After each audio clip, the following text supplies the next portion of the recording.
从11月1号开始，4200万人瞬间就没有口粮可以吃了。75万公务人员已经停薪超过1个月的时间了，他们靠着刷卡，甚至有人就是卖了家当来持续的维生。现在也掀起了圣诞在家躺平潮。美国整个社会是有问题，我们很难想象美国是这样。我们一直认为还是 M 型社会，其实美国已经不是了，是 L 型社会。只有很有钱的那一群人占了，无论是收入、消费，那其他的通通一起躺平。这 L 的人数非常多，大家要付出不平等的代价。这个滋养了极端主义，美国的社会已经变成如此。政府关门引爆的粮食上面的危机，原本联邦政府补助的这个叫做营养补充的援助计划，但是从11月1号开始就正式的停发了。现在确实4200万人瞬间就没有口粮可以吃了。那么政府过去呢会补助这一些人，每月发放的这个成本金额大概是落在90亿美元，换算新台币2700亿，其实是非常多的。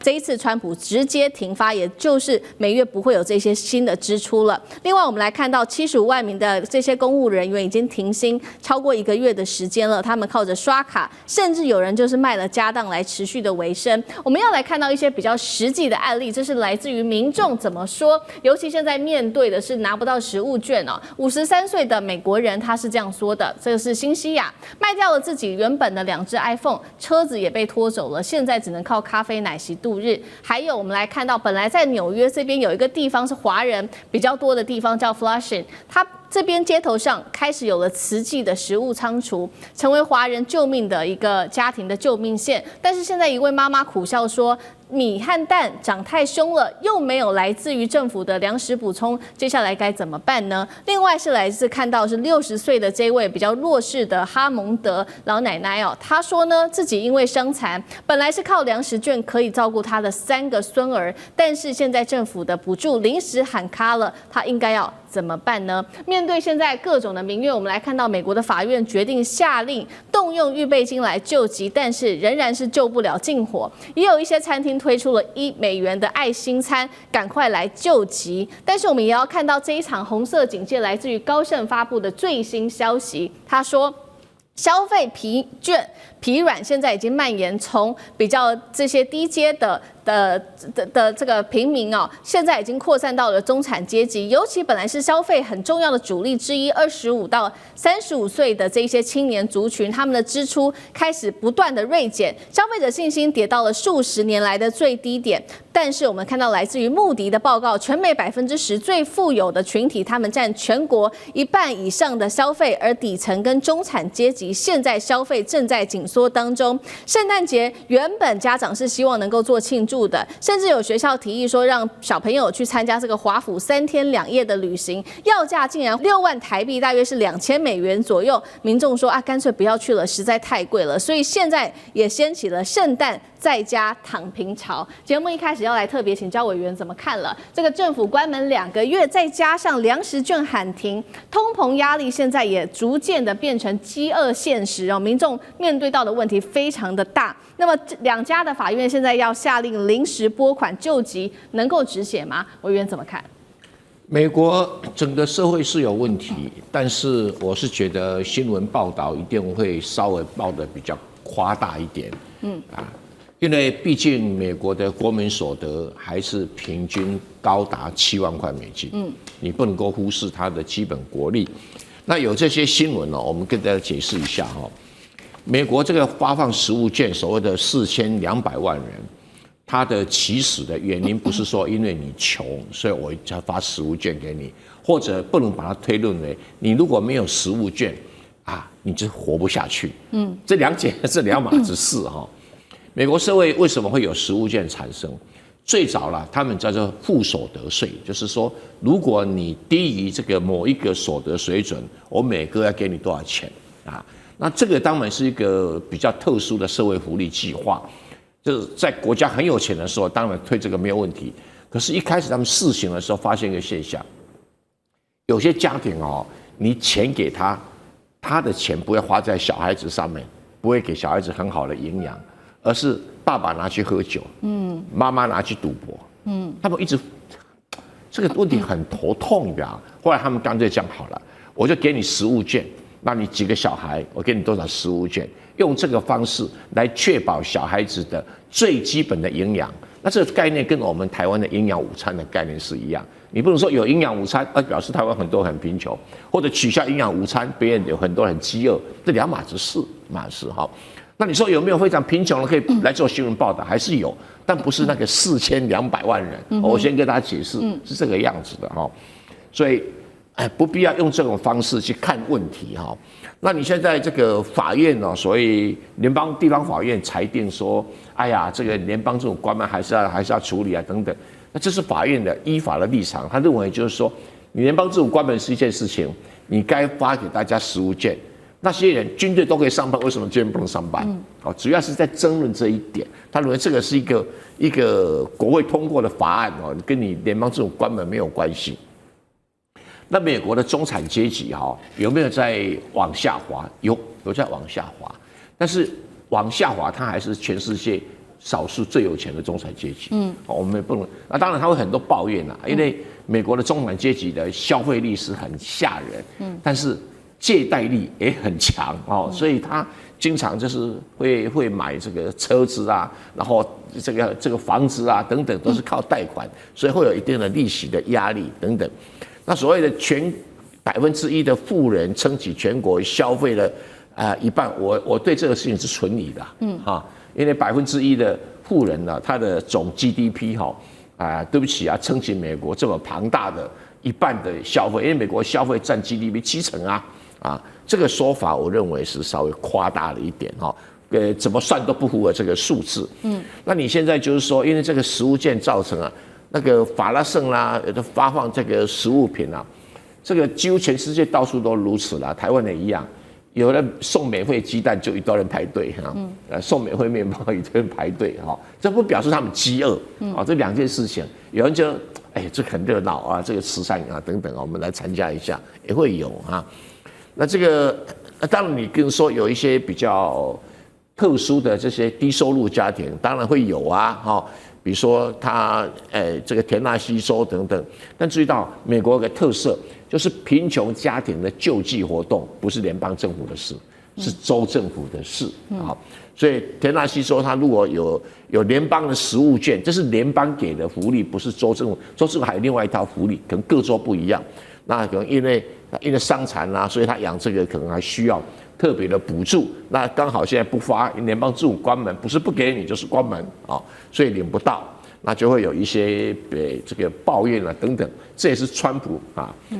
民调会下滑，但川普现在退给那是民主党的事，不是我的事那这个就吵没完了。是好，那这场风暴我们看到，其实刚刚说的持续蔓延到这个中产阶级，本来应该是很重要的消费主力，这对于美国来说，接下来的影响，小舰长又怎么看？我谈一个国家那个国家的识字率排名全球第7，数学能力排名第27，然后科学排名在第22名那但是呢，它还有3个现象。第一个，监狱服刑的人数占总人口的比例全球最高。第二个，成年人相信天使存在的人数也是最多的。第三个，消费最多的预算在国防开支上面，这是哪一个国家？这个就是美国。我们很难想象美国是这样。我们认为的美国是最近1个月，道琼工业指数涨了804点，然后纳斯达克涨了944点。这个也就是刚刚主持人一开始就告诉我们的。其实我们一直认为美国还是 M 型社会，其实美国已经不是了，美国是 L 型社会，也就是只有很有钱的那一群人，那他占了无论是收入或者是消费，那其他的通通一起躺平。那这一个 L， 而且这个 L 还长尾这 L 的人数非常多，所以我们讲说我刚刚讲的数据还不是最新的，也就是刚刚讲到说有关于识字率数学或者是科学的排名，这个是2012年美国有一部很有名的叫做《新闻急先锋》。这一部那个美剧，它一开始它就是这样讲。时过13年了，美国的状况有变得更好吗？没有。为什么？因为美国奉行了精英主义，他们一直都认为，反正精英是无法世袭的，都是要靠着自己打拼出来。真的是这样吗？我们看看当初讲哈佛，当初讲斯坦福，到底有多少学校的学生因为爸爸妈妈捐了很多钱，他可以进到这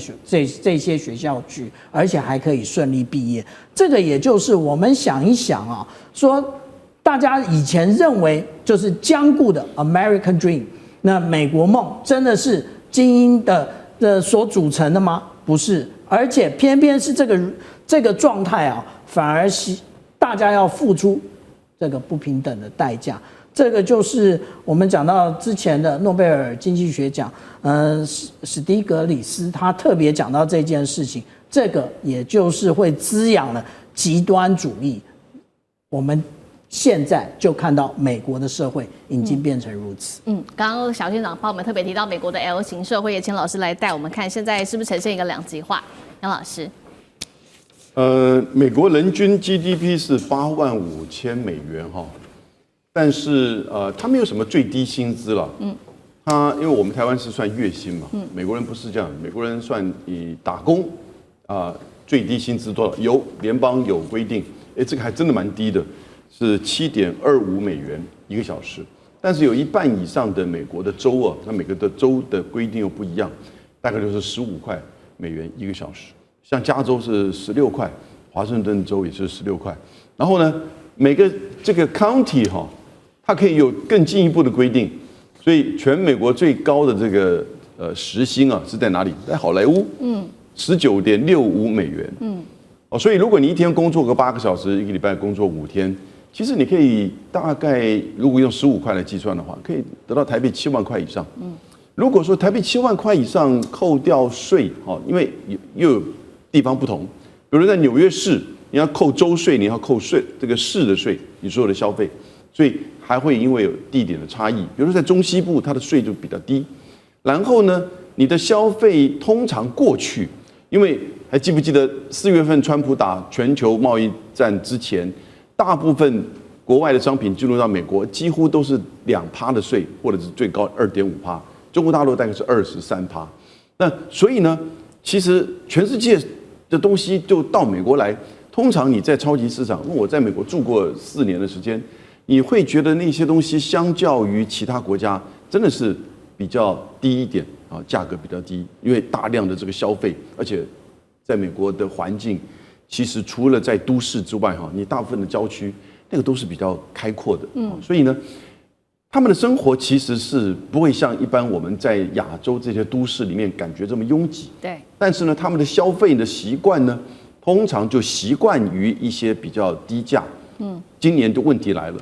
就这几年呢，应该是说，那今年问题更严重，开始物价就不断的往上涨，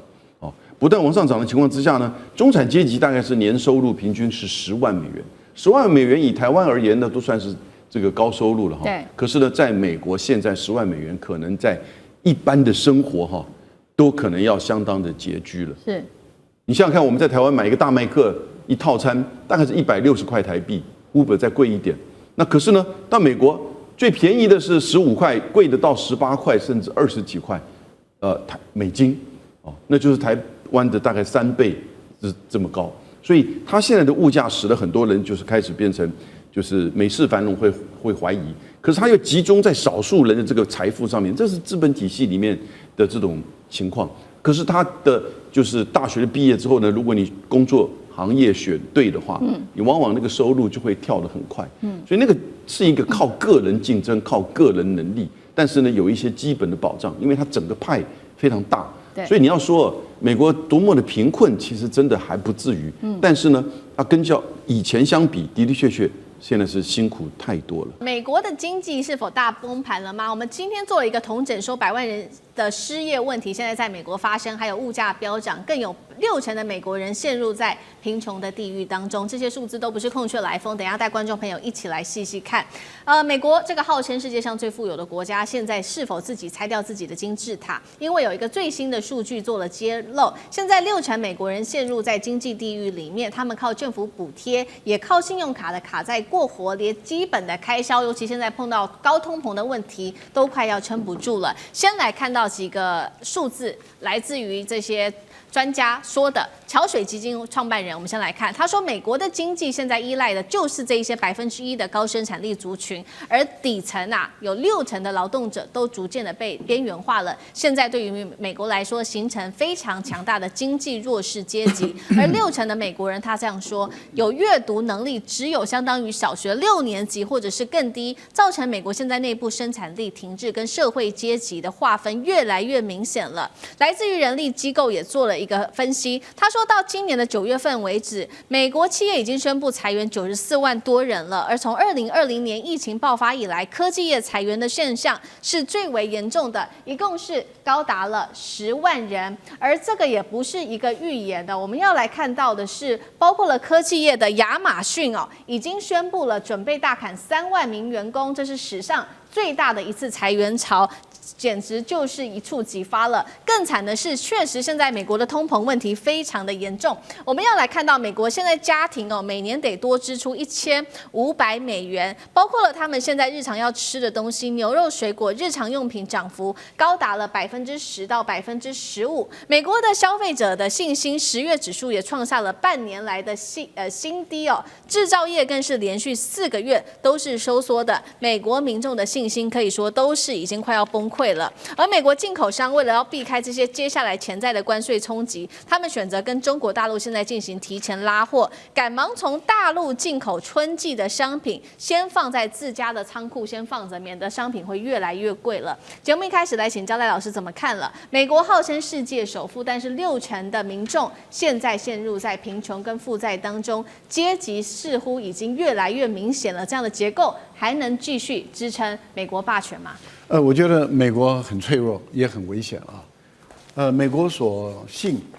都一直有一些非常杰出的公司出现，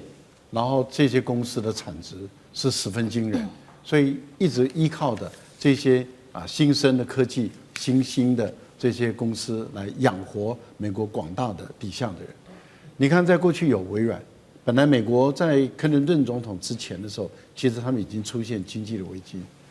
微软还有后来的数位经济他们的出现你看它开始改变了美国，解决了美国的财政的问题，美国的经济的问题。然后 Meta 又出来了，脸书出来了，你看它创造多少财富，不管是亚马逊，然后到这个特斯拉，你看到今天都还出现了。英伟达就是辉达这样的一个公司，辉达的现在的产值都已经到它的整个公司的市值都已经到5万亿5兆美元这不得了它一年的产值都已经是至少3400亿以上，有人估计它到5000亿都跑不掉。可是你想想看，我们台湾一整年的总产值也不过就7600亿美元，美国一家公司可以将近我们的一半国家的总产值。这代表什么？美国依靠的就是这些大公司，这些高科技的大公司，他们在支撑着整个美国的经济的一个发展。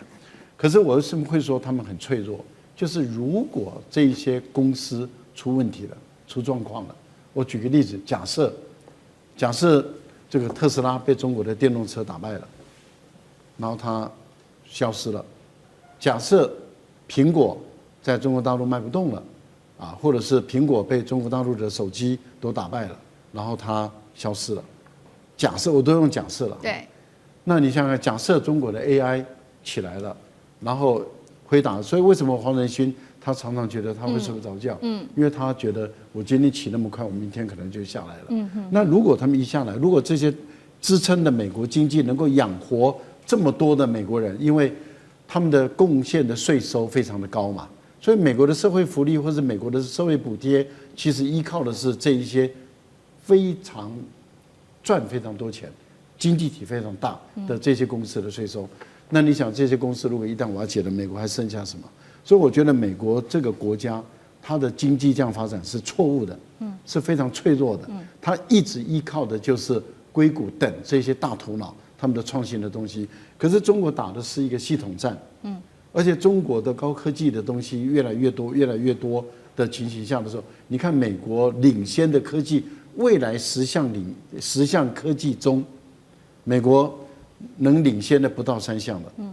，7项中国领先了。所以如果这些美国在未来它都不再有这种独角兽巨大的公司存在的话，美国它基本上社会说崩解，也可能就是一夕之间的事情了。好，所以有一方面我们看到美国的经济重压，不管是新创产业、科技产业，但是又要面对来自于中国大陆的竞争。那另外一方面，美国现在确实经济内部也碰到许多的问题。刚刚讲的嘛，制造业萎缩，还有100万人失业。现在还有担心的就是 AI 取代了这些所谓比较低阶层的人力，美国转型会不会反而被掏空？经济会不会面临崩塌？委员又怎么看？都不会。我肯定的说哈，美国本来就是一个阶级社会。美国是一个认为强者应该享受的一个社会，所以他们对于弱者不会有太高的同情。在教育上你可以看得出来，美国是一个全世界有大学教育人口比重数一数二，大概有劳动人口50%以上受过大学教育，这个比例在中国只有18.5%。可是你如果看到50% 以上受这个大学教育的，对不起啊，那个其中念那个理工科的、技术科目的50% 里面竟然不到5%啊，都是念一些什么服务啊、哩哩扣扣的那中国又不太一样，这18.5大学毕业里面有将近一半的6%比美国还多人念理工科的，这是第一个很有特色的一个比较。第二个啦，美国有全世界最好的大学。然后可是美国有全世界最烂的大学，所以他50%念过大学一半以上都烂大学，什么这个什么 community college 之类的东西。那因为中国对大学教育是严格管制，不是你想设就可以设，所以变成中国的大学的素质会比较平均、比较高那这几乎是2种不同社会思考所产生的一种劳动力的生产结果。那再来谈到这个中学以下的教育中国你可以说它强迫教育、义务教育，公民接受教育是公民自己的义务，要把书念好。所以这么一强迫结果即使中国只有小学毕业生，他的算术跟代数的水准远远高于美国中学生。那美国采取一种比较放任的教育那跟东方某小岛很接近你那个不及格也可以毕业就是这种气氛可是大陆不行大陆连那个小学都很严格的要求，所以变成说中国大陆虽然它大学生的比重比美国小，但在实质上它的劳动阶层的教育水平比美国劳动阶层高，所以这形成一个很奇怪的现象，就是说，美国有最好的学校、最好的大学，可以产生最好的精英阶层，可是就经常会形成美国就是一个阶级社会。那因为美国有这些精英阶层存在，那变成美国也不太容易垮有点拖死狗的味道。那中国呢，就是说因为教育的这个大众教育很成功，可是它会相对的会创造一个问题，就是它的失业率会比较高。因为教育程度高，他做那个比较低层次的工作机会越来越少，所以美国的失业经常都在4%以下，中国的失业率都在5%以上。所以这个2个国家各有它的家有本难念的经。好，那另外请教厉将军呢，在谈到这个关税还有这个高通膨等等的问题。首先我们要知道，美国现在政府正在关门当中所以说现在的 CPI 指数来讲的话，它没办法统计包括到美国政府机关来讲的话，甚至于商业机关来讲的话，他们不晓得现在最新的数据是怎么样。这一场全球瞩目的习川会终于登场了，选择的地点也是经过有许多的角力的。原本白宫已经坚持说他要在庆州举行，最后是按照中方的意思，后来是改在釜山这边来进行这个谈判。那中美在国际的舞台上，可以说现在已经是平起平坐了。我们看 CNN 怎么形容，他说不论这个最终的结果如何，对于北京来说，这一场会谈都将是一场胜利了，而且 CNN 甚至说已经是中国大赢了，因为习近平已经借此展现出了中国愿意谈判但不会被施压的一个对美新的关系，并且 CNN 也说了。中国现在在全球舞台上已经和美国平起平坐。另外一位是来自于中国大陆的学者，他这样形容：美国已不再是主导的强权了，中国现在透过稀土管制等措施，迫使华府回到了谈判桌。而另外一头，王毅跟卢比欧的通话也都强调了，习川都是秉持着平等、尊重甚至互利精神的世界级领导人，中国不再是100年前那个任人宰割的弱国。今天节目一开始先来看一看习川会登场，中美现在可以说是平起平坐。CNN 说的，不论结果如何，习近平都已经赢了，这句话委员怎么看？我不同意CNN的说法，中国跟美国平起平坐不是从这一场会谈开始的，而是早就开始了。我们大家回顾一下，去年 APEC 在旧金山举行的时候，当时的美国总统拜登跟国家主席习近平2个人的会谈就早已经平起平坐了，而且那一场会谈谈的内容比这次会谈更加的广泛。如果再往前推，当时的拜登跟习近平是看到的，拜登是轻跑步去见习近平，什么时候？就在印尼的所谓的什么集团体会议上面。那你可以看得到，一个美国总统要轻跑步过去去见习近平，这应该不只是平起平坐了吧？所以我就CNN说，好像从这一次会谈才平起平坐，这个说法可能时间点抓错了，更早。别的我不敢讲，至少去年就已经平起平坐了。是。那回到谈判桌，这当然跟一连串的关税谈判有关啦。我也不认为说，因为这次的稀土管制比较严格，所以美国才愿意谈。其实中国大陆对于稀土的管制，在今年很早前就开始了，只是这一次把稀土的管制的范围给扩大。所以不能说从这次会议开始，中美2国其实如果严格上说要较劲转捩点在哪里？在上一次阿拉斯加当时的会谈。杨洁篪就讲，当时说，因为美国布林肯那还有那个苏利文一直讲话一种姿态很高傲的样子。杨洁篪叫记者留着，他讲一番话，讲什么？美国你不要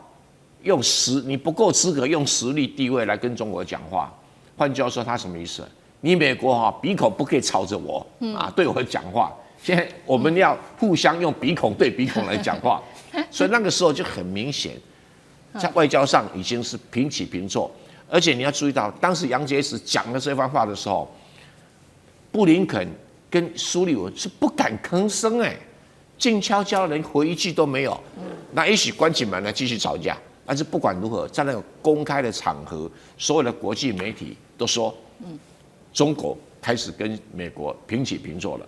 但是我们是讲的是一个地位的高低。但这一次的会谈实质的成果如何还没有公布，所以我们不晓得在5毛1块中间的喊价中间谁比较占便宜。我们只看到到目前为止这个川普说，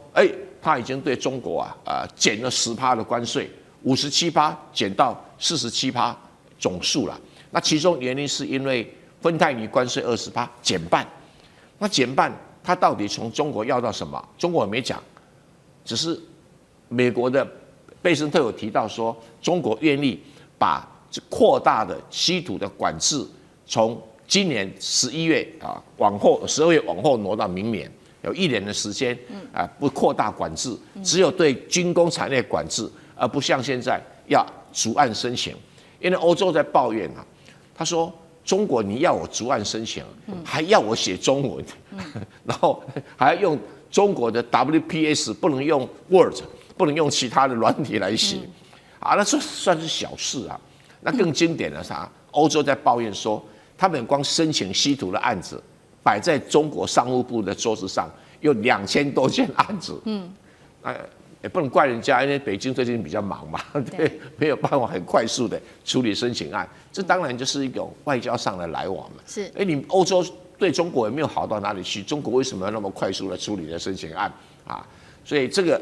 另外一个场边的问题。但是不管如何，我们一方面观察中美两国的实力较劲，还有地位的高低的这种争逐。那我认为平起平坐早已经开始了。那实质上的利益到这一次应该隔几天才会看得清楚。是好，所以我们先以这一场的政治地位，还有整个在外交上面的谈判来看到中美之间可以说在政治上具有非常大的意义，已经平起平坐。那另外也会来关键点就是来看到是习近平他的战略态度，这一次到底是采取什么样子的一个态度？因为这个是来自于很特别哦，《纽约时报》特别做了一个分析，他认为习近平办公桌上面有一个林则徐的诗句哦，那他就特别写到了“苟利国家生死以，岂因祸福必趋之”。他认为他正是这个贸易战科技封锁的时候，这个成为了习近平的一个座右铭，意思就是说国家利益其实是高于一切的。那么就算美国今天你要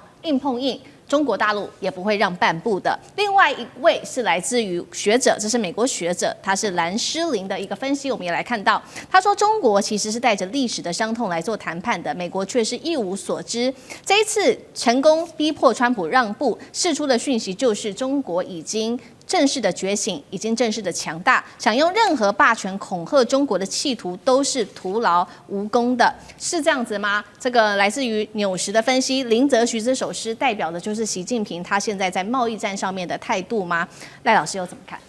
我觉得不只是在贸易战的态度啊，是全方位的啊，全方位的基本的态度。我们观察习近平从2013年上来到现在10几个年头过去了啊。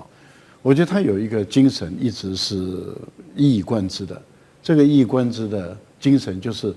你做任何一件事，你不能考虑到个人的利害，啊，不能够去趋利避祸的这种方式，你要考虑的是国家的利益在哪里，国家利益在哪里，你个人该牺牲的你也要牺牲，要以国家利益为主。我想这个态度很明白，所以你看他反贪腐。反贪腐，坦白说，这不是一件容易的事。你看，从他上台到现在10几年来，对于贪腐他绝对不容忍。你看这一次啊，这个四中全会召开的时候，有多少位高阶的将领都是落马了？有多少位是他啊这个选定的啊这些啊高阶的军事的这些负责人？但是你碰触到贪腐，全部都下台一鞠躬。这个在中国几千年来的历史中啊，能够一以贯之到现在的，其实不多见。然后把它体制化、法制化也不多见。这代表什么？只要有利于国家利益的，个人的生死、个人的利害都不重要。我觉得这个是在治国是如此，那么对于全世界的问题也是如此。用压迫的方法，想用实力拳头来对待中国的方法，中国不可能选择屈服，因为对于他的观念来说的话，中国如果选择屈服的话，那中国还有什么路走？所以林则徐就是一个非常好的案例，就是林则徐那时候中国是积弱不振，但是你应该要举全国之力，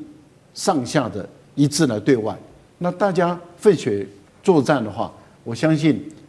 英国人，坦白说，几艘破船真的能够把中国打败吗？只要中国的军人在当时我讲是清朝的军人，对，只要大家拼了命，你有多少弹药？但是没有嘛，贪生怕死嘛，皇帝先溜，每个人都溜，结果一个这么大的国家4亿人口，然后就被几艘船就这样打败了，然后上前入国到这个地步，这代表什么？都是因为贪生怕死，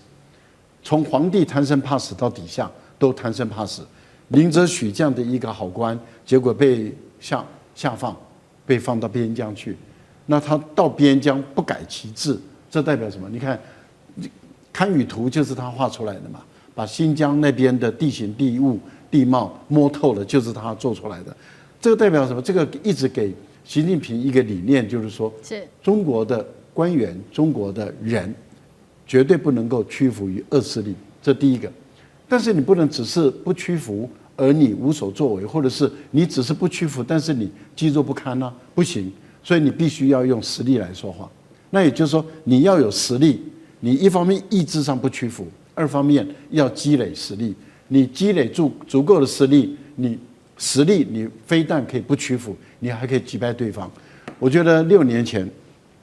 川普打第一次贸易战，那中国在当时就已经知道下一场仗要继续打，所以积累了6年的实力。那6年实力来以后，川普再上台，再打贸易战，而且这次的贸易战比上一次变本加厉。可是你看中国的反击力道，那就是让川普根本喘不过气来。这代表什么？最后一方面是意志力不屈服，二方面就是有力量打到对方他不敢再打，也不能打为止。我觉得这个就是一种精神。林则徐的这个精神，他会放在桌上做座右铭，其实就是提醒自己：第一个，意志上不能屈服；第二个，你要有实力，你不能够就不屈服，然后用义和团的精神，那没有用。所以最后要有实力。我觉得积累了6年，那当然把美国打败嘛。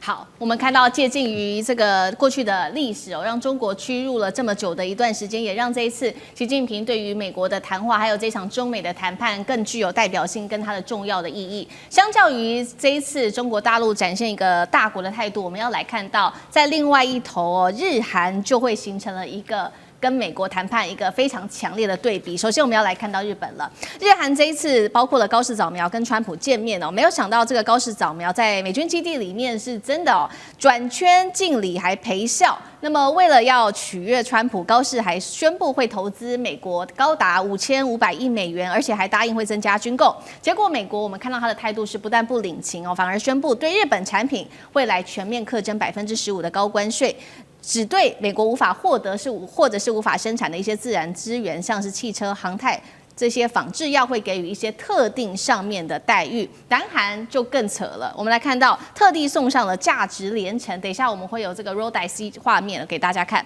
价值连城的新罗王朝的皇冠的复制品，还自称是川普的速配员，姿态非常低。将军怎么看？我相信日本跟韩国这2个国家元首这次的表现是完全的失格，看得出来他完全阿谀谄媚奉承这个川普。几个动作来讲，川普最喜欢的，他们这个极尽想办法要做到。比如川普最喜欢黄金嘛，所以这2个国家元首就赶快这个用黄金打造他所喜欢的礼物。第二个来讲的话，川普要的就是诺贝尔和平奖李在明也讲说，这个你应该要得这个高市早苗也说你应该要得这个诺贝尔和平奖要推荐他得诺贝尔和平奖。我觉得这几乎都已经是失去一个国家的格调。我举一个例子假设说有一个这个小女孩，然后她有一天被一个这个街头的流氓叫上她的这个豪车里面，然后带到他们家的所开的夜店在里面狂欢。那你认为说这个人会是谁？我们一般来讲觉得说这不应该这样做。那更何况你是一个国家的元首，是一个女性的元首，你应该顾到国家的一个尊严在这边难怪来讲高市早苗这个动作被这个日本人所瞧不起，认为说这是日本的耻辱甚至列为国耻。当然，你一个国家元首可不可以去这个上美国的航空母舰是应该可以去，我也认为应该可以去。以前这个蒋公也曾经上过美军的航空母舰，但是去那边是纯粹就是谈军事嘛去参观人家军舰，那你美国来讲，你应该代之以礼，说这个军舰来讲，我有什么样的战力，有什么样威力可以担任什么样的作战任务，然后应该是这方面的这种说明跟简报而不是在里面狂欢跳舞。对，这个等于说有一点像高中女学生看到他这个心目中仰慕的这种偶像那种开心成那样子，我觉得真的是有失国格。那李在明来讲也是一样，让人家觉得非常的不可思议一个这个国家的总统居然阿谀到这种程度，你最起码也要替南韩考虑一下嘛。他送了2样东西我跟各位讲一下。第一个是这个所谓的无穷花勋章，其实川普不是第一个拿到，第一个拿到是谁呢？蒋委员长夫人，蒋夫人有拿到，因为那个时候2次世界大战中国协助韩国打败了日本，让韩国可以独立，所以说他们有颁这个勋章给蒋夫人